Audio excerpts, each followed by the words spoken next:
I was elbow deep in broken purchase orders and last-minute shipment escalations when the email landed in my inbox like a grenade with a smiley face. Subject line: Welcome the new talent. I clicked out of habit. 5 fresh hires, all grinning like golden retrievers, each with job titles suspiciously close to mine. One of them, Strategic Ops Coordinator 2, was barely out of college. I trained his supervisor last year. I trained everyone's supervisor last year. Then I saw it. Someone, probably drunk on Slack, had left the compensation table embedded in the attachment. Intern-level mistake. I zoomed in. My chest went cold.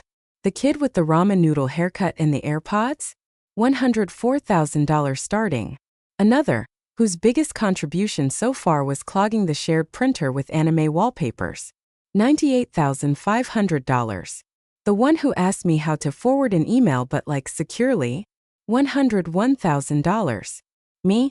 After 9 years of eating the crap sandwich without complaining, of saying sure I can stay late, of missing school pickups and canceling vacations because Q3's bleeding again?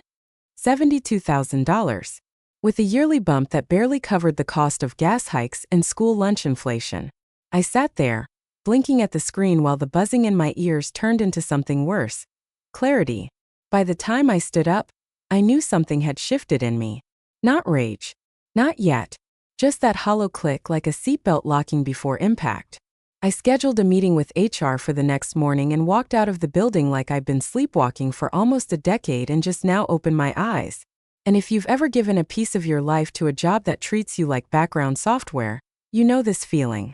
So if this hits somewhere deep, take a second to subscribe and like the video. 97% of you listen without clicking anything, but this helps the team bring more stories like this to life. Okay, back to it. The HR rep, Caleb, was already chewing gum when I walked in. He gave me that condescending nod people reserve for toddlers and janitors. I slid a printed copy of the internal document across the desk. Just looking for clarity, I said.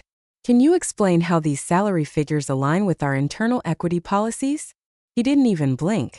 Oh yeah, he said, stretching the yeah, like he was buying time for his last 2 brain cells to connect. That's just company rules. Market adjustment for new hires. You know how it is. I don't, I said evenly. I've been here since the Carter account. I onboarded our current vendor ecosystem alone when procurement got cut. I designed the modular patch system Ops still uses for peak season. He shrugged. Yeah, well, take it or leave it. He said it with a smirk. Like I was an idiot for even asking.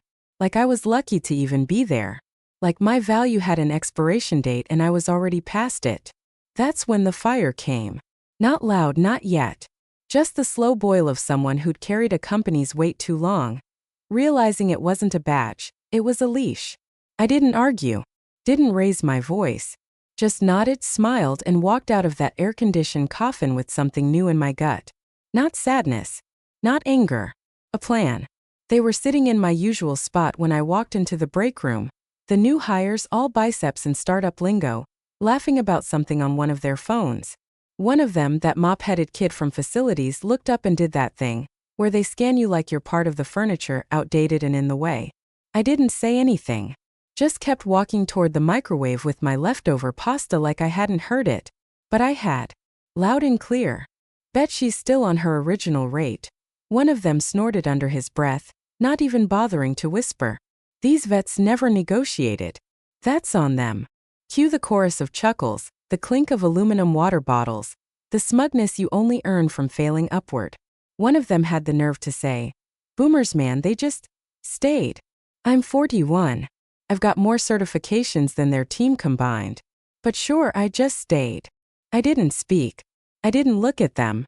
I just stood there listening to the soft hum of the microwave and the louder buzz of humiliation tightening behind my ribs. My manager, Kelsey, walked in right about then. Nose buried in Slack on her phone, pretending not to notice me. We made eye contact for half a second. She blinked like I wasn't even there and turned straight to the new hires. "How's onboarding going?" she asked, her voice syrupy and brittle. No greeting for me. No hey, thanks again for fixing the vendor sync last night. Just absence.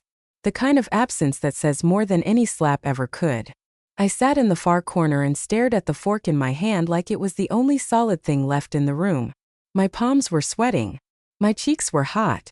Not from rage. Not yet. From shame. Not shame that I hadn't negotiated hard enough 9 years ago. Shame that I ever thought loyalty would earn me anything but indifference. I used to believe in this place. Believed it when they said, family culture.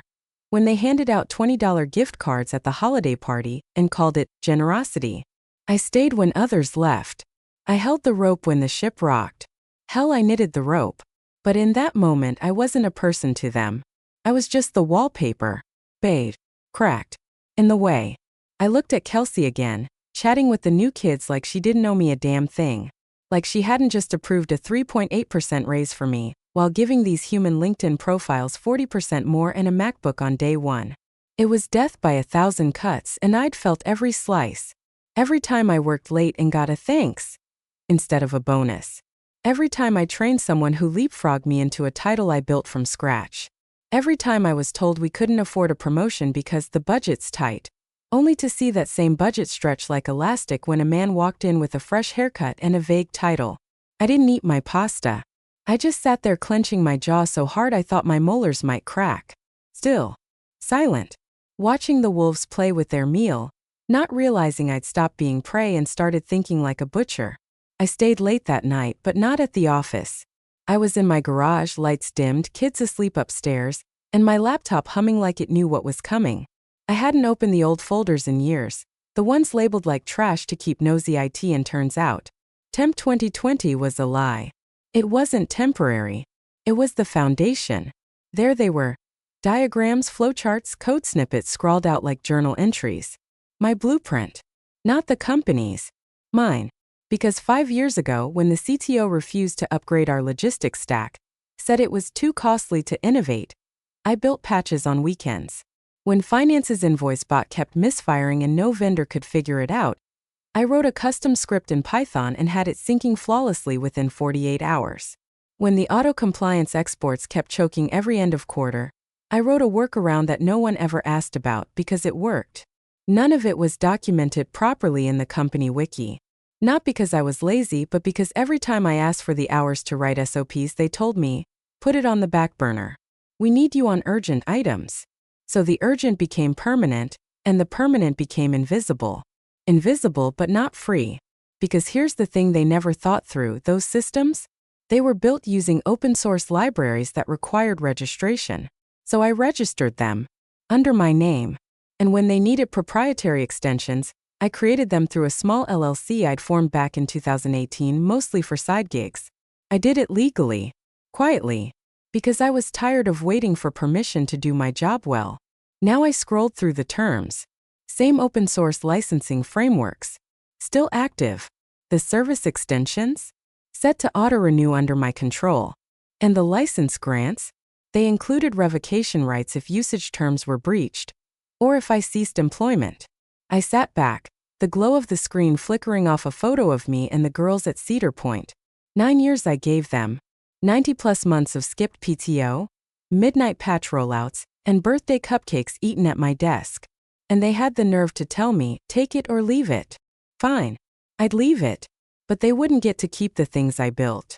I started pulling the pieces together: repo access logs, timestamped commits, license records, email threads showing I offered to document everything and was brushed off. I wasn't just protecting myself. I was preparing the kind of exit they'd never see coming. Not sabotage.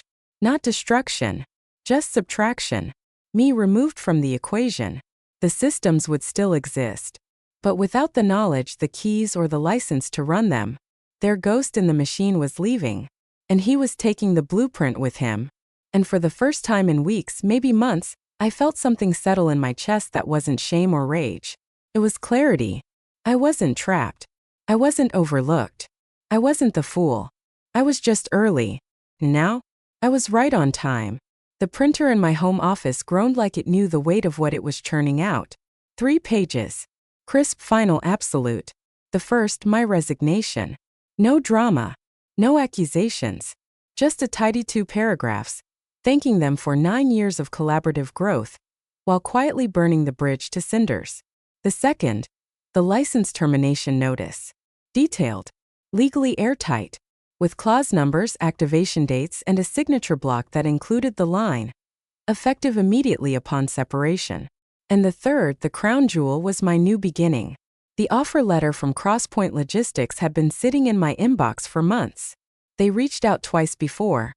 Once after I published a case study under a ghost name, and once after one of their senior tech leads saw my work during a joint audit and called me the ghost behind their competitors' ops efficiency.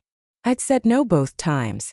Not out of loyalty, out of inertia, that slow, sticky comfort of the familiar. But now, I looked at the numbers, the role, the title, Chief Integration Officer. The salary? Let's just say it had a comma and a signing bonus fat enough to wipe out my student loans, fix the van, and still send my girls to summer camp with change to spare. I clipped the 3 pages together and placed them inside a plain white envelope. No fancy seals. No branding.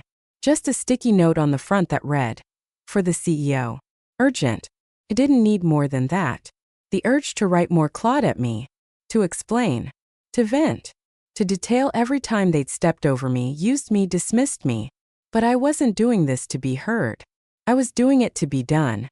I set my alarm for 5:30. The plan was simple. Beat traffic. Park 2 blocks away.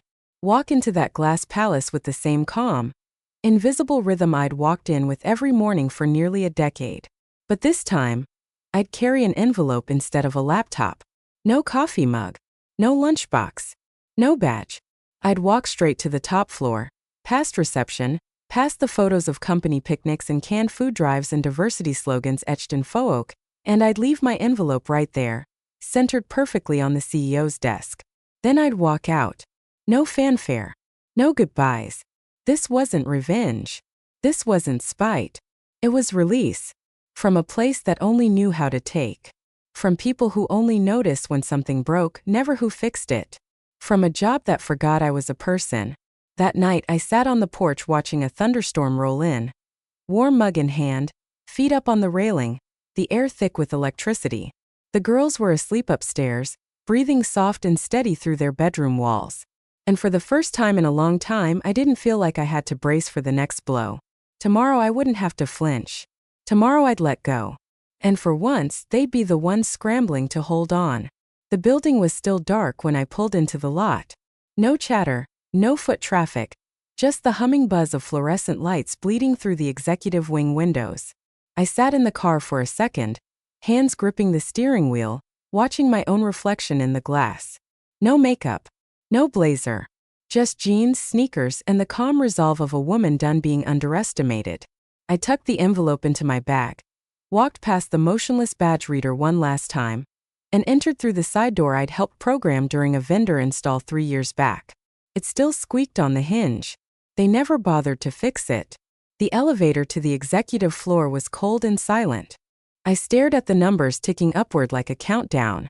Floor 8 marketing. Floor 9 legal. Floor 10 C-suite. Ding. I stepped out, greeted by that familiar sterile scent. Leather, lemon polish, and faint entitlement. The front desk was empty. Jenna, the executive assistant, wouldn't be in for another 40 minutes. I moved quietly like a shadow stitched into the carpet. The CEO's office door was cracked open. Just like always. He liked to project transparency, though he couldn't even remember my name during last year's all hands. His desk was pristine, covered in exactly 3 things. A Montblanc pen, a family photo from Aruba, and a sleek black notebook with 2025 goals embossed in gold. I set the envelope down dead center. Not off to the side. Not hidden under papers. Centered. Like a loaded statement with no need for footnotes. The sticky note still read, "For the CEO. Urgent." I didn't linger. Didn't smirk. Didn't snap a photo for some self-righteous LinkedIn post. I just turned around and walked out the same way I came in, calm, measured, untraceable. No keycard drop. No dramatic door slam. I didn't even look back. At the front desk, the early shift security guard blinked when he saw me leave so soon. "Forgot something?" he asked, friendly. "No," I said, adjusting my bag on my shoulder. "Actually, I remembered." And with that, I pushed through the revolving door and stepped into the cool morning air. The sun hadn't fully risen, but it was trying. There was that faint orange blush on the skyline, the kind that makes you believe something new is coming. I reached my car. Took one breath. Then another. Deep. Full. 9 years of pressure bleeding out in silence. As I turned the ignition, my phone buzzed. Unknown number HQ. I let it ring. Then another. HR internal. Decline. They'd figured it out. Or were about to. I rolled down the window and let the wind hit my face. It smelled like rain was coming. Or maybe that was just how freedom felt. By Wednesday, the cracks weren't cracks anymore. They were craters. First came the vendor issue. An email from procurement flagged a critical integration failure. Supplies weren't syncing, purchase orders weren't transmitting, and the auto-approval queues I'd built by hand had started sending random green lights to expired SKUs. They tried to roll it back, but none of the junior devs could find where the trigger scripts lived. Someone suggested contacting the vendor. Cute. The vendor's portal was my trigger. They just didn't know it. Then accounting started panicking. Invoices were going out with the wrong tax codes, and 3 had already been flagged by state compliance. The CSV export was corrupted, pulling ghost values in ancient archived fields that should have been deprecated 4 fiscal quarters ago. They blamed a legacy bug. But the legacy was me. I'd written a patch for that exact problem when the compliance lead was still in diapers. By the end of the day, legal pinged IT. Need a clean log of all software ownership for audit readiness. IT pinged back. Working on it. Can't confirm authorship for critical modules. The developer assigned to the project, I think his name was Brad or maybe Chad, one of those sound-alike interns, tried to run a trace. He found my old commits, buried under layers of patchwork. Each one signed and time-stamped, legally registered to my LLC. That's when the messages started. First HR. Hi. Hope you're settling into your next chapter. Quick cue.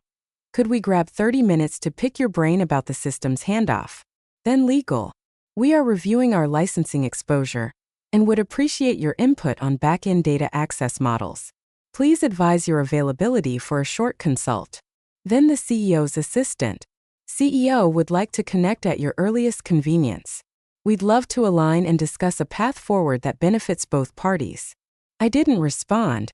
Not because I was angry, because I was done.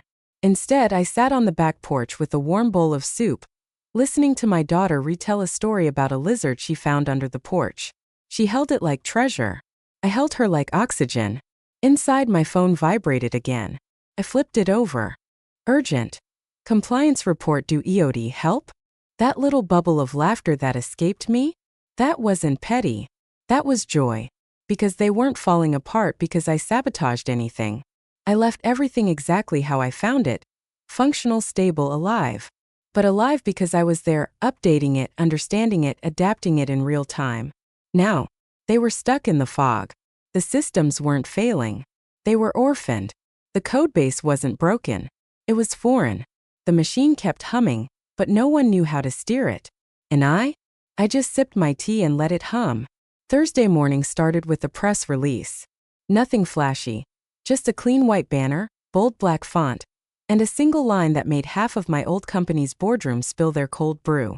Crosspoint Logistics announces exclusive integration partnership with Cormac Vendors Incorporated. I didn't even need to open the PDF to know what it meant. Cormac had been our biggest supplier for over a decade. Handled everything from packaging to fleet logistics.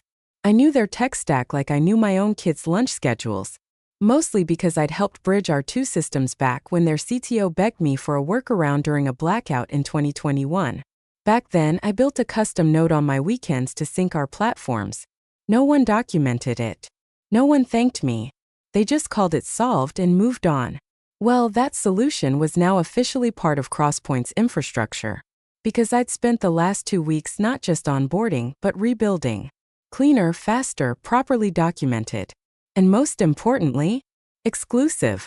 That word, exclusive, was a quiet bomb in my old employer's war room. By noon, their CEO had canceled external calls and pulled department heads into a closed-door emergency.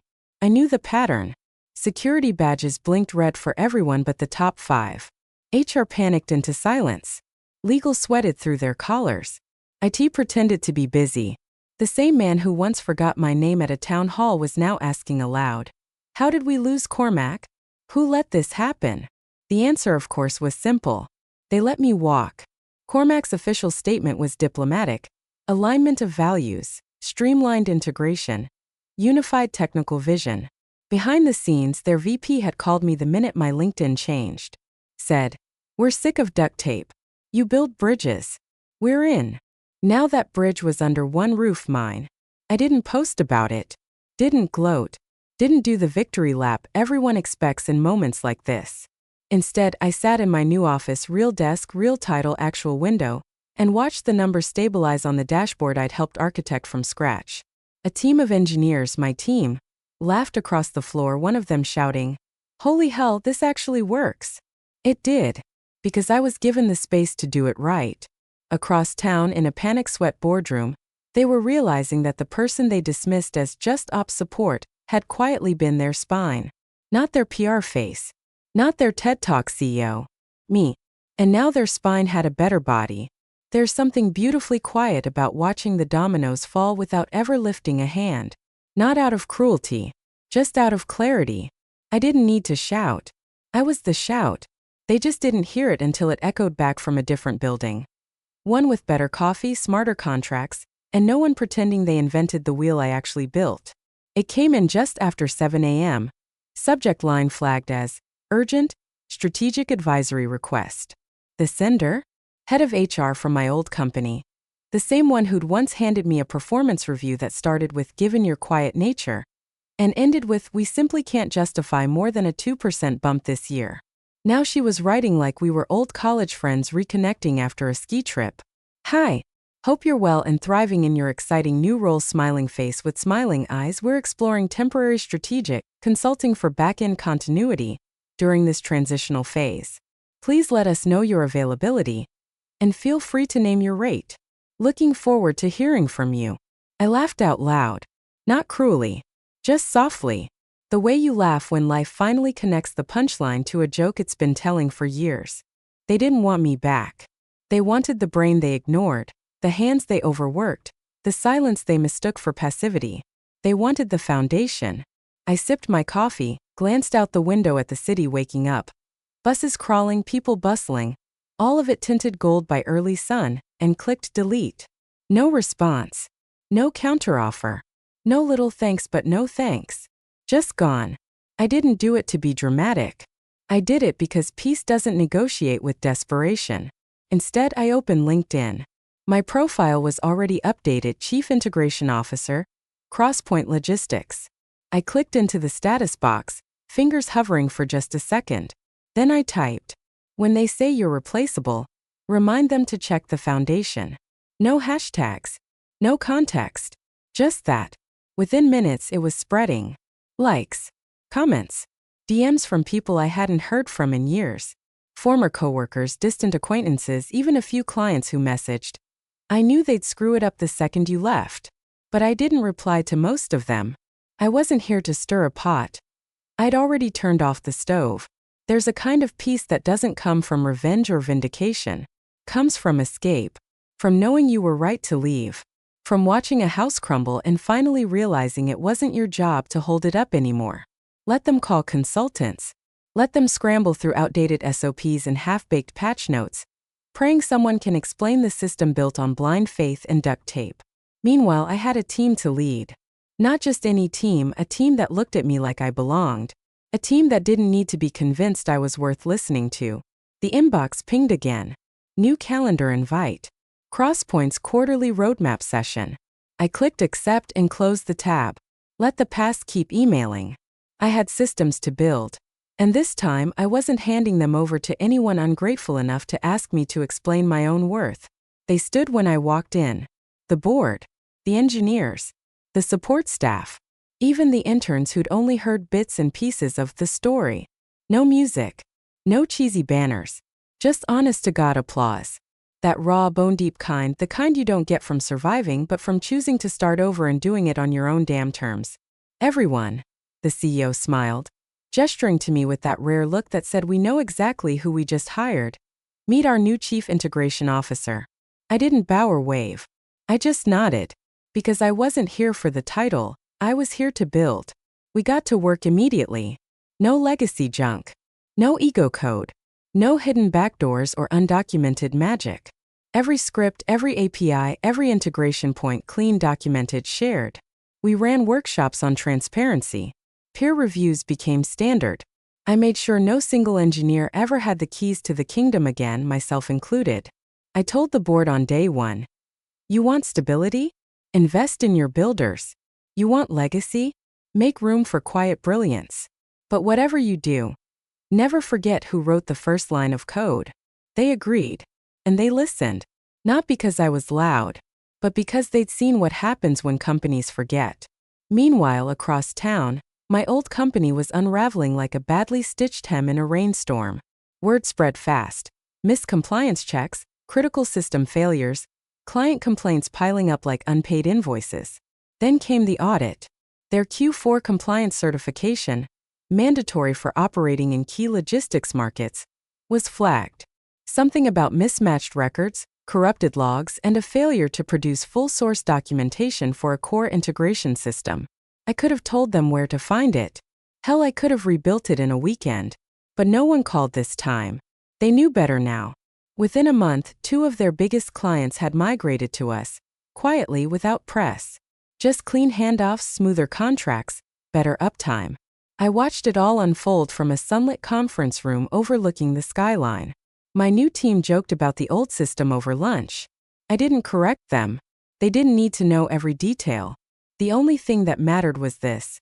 We were building something better. Together. No single point of failure. No invisible workers. No more myths of the irreplaceable genius, holed up in a server room fixing fires they never caused. Just shared ownership. And peace. Not the fragile kind that breaks with every new hire or budget cut. The kind that's earned, protected, written into the code itself. When I left that building 9 years ago, they said I was lucky to have a seat. Now, I'm writing the blueprints for the whole damn table.